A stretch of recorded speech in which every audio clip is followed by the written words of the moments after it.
All right, so today we are out testing a brand new camera, the DJI Action 5. That's what we're filming on right now. But Bo, we're a drone channel. Why do we even need an action camera? Well, we also shoot a lot in airplanes. We're always looking for the best, latest action camera to get those awesome in-cockpit shots. Do we have one of those shots? Like, because right now would be a great time to transition with a jump cut to one of those. Bo, tell me we've got that shot. You know we got that shot. Oh, yeah!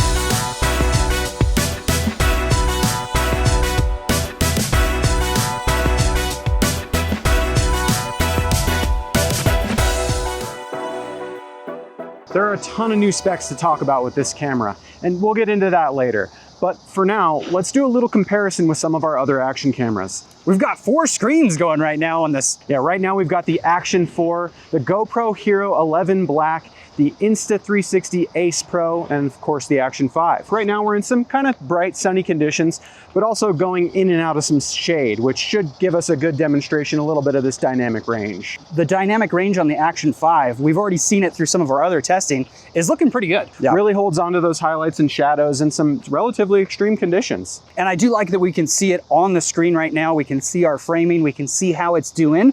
On some of the other cameras, we can't. Yeah, I really like it. You know, I can definitely see this being a viable option for vloggers, in addition to people looking to do some action sports. Speaking of the screen, it's got that bright OLED screen, right? Yeah, it's awesome. The clarity on this, even at a few feet away from me, is super good. Really high resolution. It kind of reminded me of like the Retina display or something. Yeah. A lot of pixels packed in per inch. I think it's 326 PPI, something like that. So yeah, on the rear screen, 2.5 inches, 326 PPI.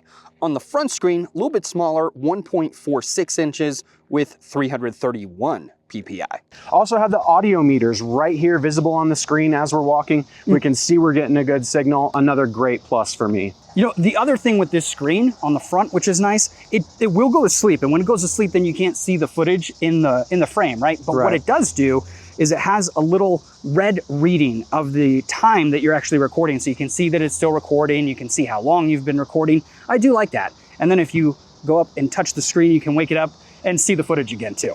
Another feature I'm pretty excited about is this camera actually has a built-in pressure sensor. It's like an altimeter and barometer. So it's a depth and altitude sensor. Exactly, yeah. So it'll measure the distance you've gone beneath the surface of water, as well as altitude up in, say, something like an airplane or a drone. This thing can actually go underwater without a waterproof case, up to 20 meters deep.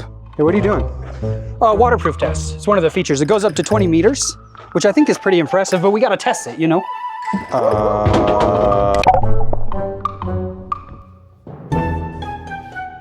So how about the form factor of this thing? I mean, I'm noticing some things straight out the gates. The Action 5 is the exact same size and form factor as the Action 4. Pretty sure this will even fit into the exact same cage, right? It will. And it also can use the same batteries as the Action 4, which is great if we have the Action 4, so some of our batteries are going to be compatible with both. And pretty good battery life and recording time, right? Yeah, definitely. So what we're seeing published by DJI is 240 minutes of record time. That is going to be in 1080p in your full HD. And 240 minutes, that's what, like 8 hours, right?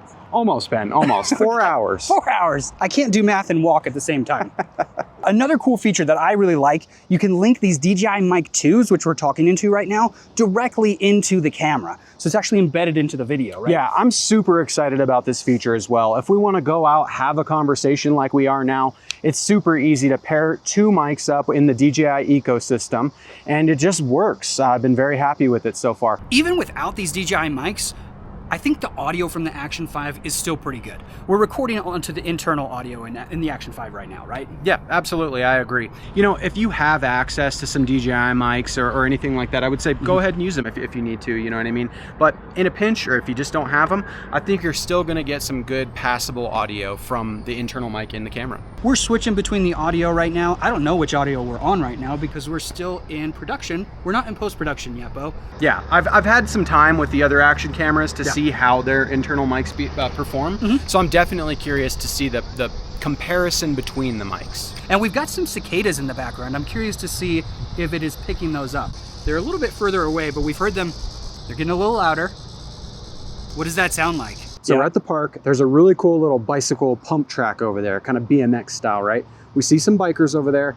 I'm gonna see if maybe we can get them to throw on that whole rig. What do you think? This entire thing? Yeah, I think we should do it. Sure, let's try it. What's the worst that could happen? Yeah. If that's too awkward with it leaning forward like that, we can tilt it up. Well, it might have tilted down more. I was worried about that. All right, so let's see how that turned out.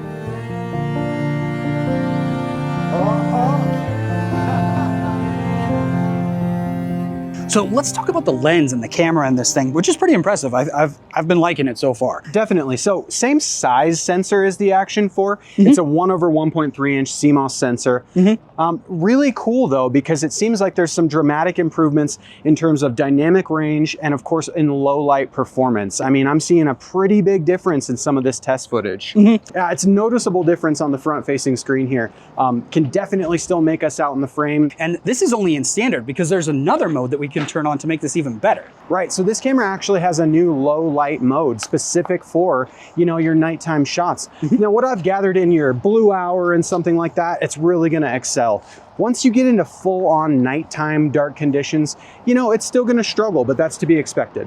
All right, now one thing we did notice with the super night mode is a little bit of a color shift, especially in the shadows. So if you look here on the left, you'll notice that the footpath I'm walking on is pretty clean. And on the right side, you'll notice a red shift in that path. It's pretty obvious. So I set the ISO to be able to go all the way to 51,200, the highest ISO possible. And you can see that color shift is really obvious. It also starts to get a little muddy, but in a pinch, in a dark situation, it'll get you by. So in the standard recording, you have a lot of options in the 4K mode. 16:9, you can film at 24, 25, 30, 48, 50, 60 frames per second, 100, even 120 frames per second. And if you want to film in that 4:3 aspect ratio, you still have all those frame rate options. Now, if you drop your resolution to 1080, you have all the same frame rate options, but you have an additional 200 and 240 frames per second as well. Now, we are filming to a micro SD card right now, but if you forget one, or if you just want to record internally to the camera, the Action Cam has 47 gigs of storage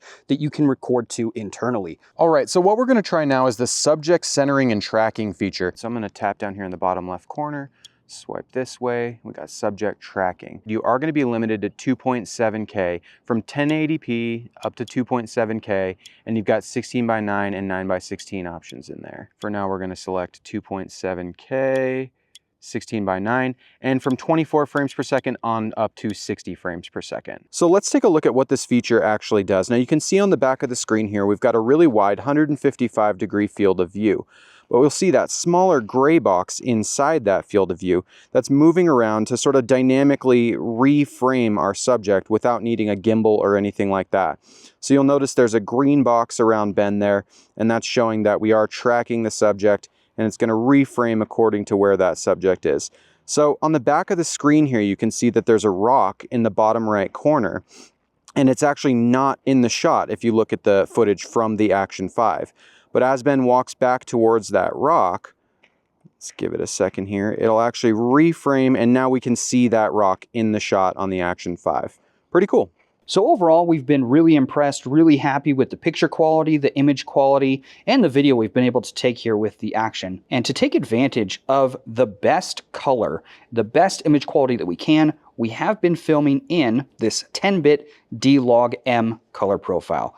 Yeah, I don't want to speak too much for you, Ben, but Ben and I really tend to kind of prefer shooting in log or raw. Anything that gives us that flexibility in post to kind of dial in the look how we want it. That being said, there are certain modes where you can't film in that color profile. For instance, when we turn on subject tracking here, you'll see that D-Log M color profile is not an option. But there are several modes that do have it. So for instance, in slow motion, that D-Log M color profile is still an option there. Certain modes you are limited. If we wanted to turn on the super night mode, you'll see it's not enabled here, and that's because we're in that color profile. If we turn that down to an 8-bit, now we have the option for super night mode. We can turn that off or enable it. Even in this normal 8, 10-bit color profile, we've been pretty happy with the results, and we're liking this camera.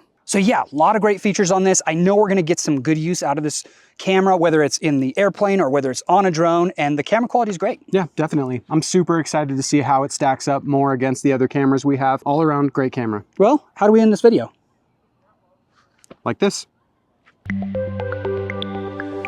Right now in this situation, my preference would probably be to be on the cool little selfie stick you get with this guy. But somebody suggested we do something crazy with the rig, and I guess now we can't, right? I mean... Are you referring to me? Because I didn't suggest nothing.